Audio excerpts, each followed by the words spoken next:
Hi guys, আজ সকাল 8টা বাজতে যায় প্রায়। দেখুন আমরা কাল সারা রাত ধরে এইগুলো করেছি। এই কাজগুলো কাল আমরা সারা রাত ধরে ধরে করেছি, সকাল 6টা থেকে রাত 3টে পর্যন্ত। আজ রাত ঢালাই হবে। এই আমাদের ঢালাইয়ের বাচ্চা, মুখটা ভালো করে দেখে নাও। যত ঢালাই, যে 15-16 তলা বিল্ডিং ঢালাই হয়েছে এই একাই ছিল। সব এই পাইপ বয়ে, যত পাইপ দেখছো খাঁদে করে বয়ে তুলেছে উপরে। আমাদের এই কাজ দেখো, তোমরা চিনতে পারছো, দেখো তো জায়গাটা। আমি হিংস দিচ্ছি, এটা লেক টাউন, কিন্তু লেক টাউনের কোন জায়গাটা তোমাদের বলতে হবে। দেখো এখানে ফ্ল্যাট নিলে দেখেছো কত সুন্দর দৃশ্য।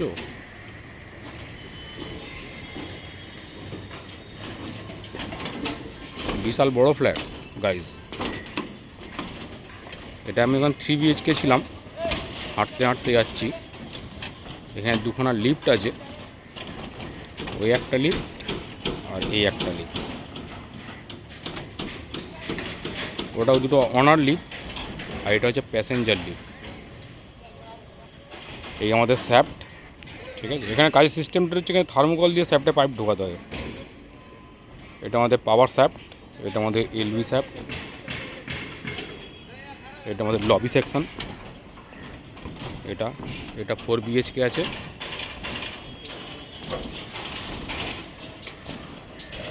কালকে অনেক রাত ধরে কাজ করেছি তো, ওই জন্য ভালো করে বাঁধা নেই, কারণ কালকেই এরা বেঁধে দিয়ে আমাদের বলেছে আজকে ঢালাই হবে। ওটার ব্যালকনিটা দেখো শুধু, কত বড় ব্যালকনি। 2-3টে ছেলে থাকে যদি আমাদের, বসে বসে ক্রিকেট খেলতে পারবে। এই দেখো কত বড় ব্যালকনি, দেখো, দেখছো। সব ছেলেরা মিস্ত্রিরা কাজ করছে। এই আমার ভাই কাল 3টে পর্যন্ত জেগে, এর অবস্থা খুব খারাপ, গায়ের রং কালো। এত কালো না কিন্তু, রাত পর্যন্ত জেগে কালো হয়ে গেছে।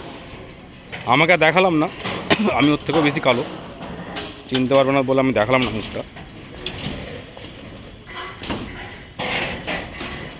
এটা হচ্ছে সার্ভেন্ট রুম, ওটা সার্ভেন্ট টয়লেট। এটা হচ্ছে কিচেন। কিচেনে দুটো লাইট আছে, একটা পাখা আছে, একটা ফায়ার আছে। ওপরে একটা ছোটো ব্যালকনি আছে, ওয়াশিং মেশিন রাখার, কাপড় টাপড়। এটা টয়লেট। এটা আমাদের ডাইনিং প্লেস, কত বড় ডাইনিং প্লেস দেখেছো। ওপরে 4টে বেডরুম, তাদের টয়লেট সব আছে। ঠিক আছে গাইস, জানিও প্রজেক্টটার কি নাম। লেক টাউনের মধ্যে হচ্ছে। বাই, পরে কথা হবে।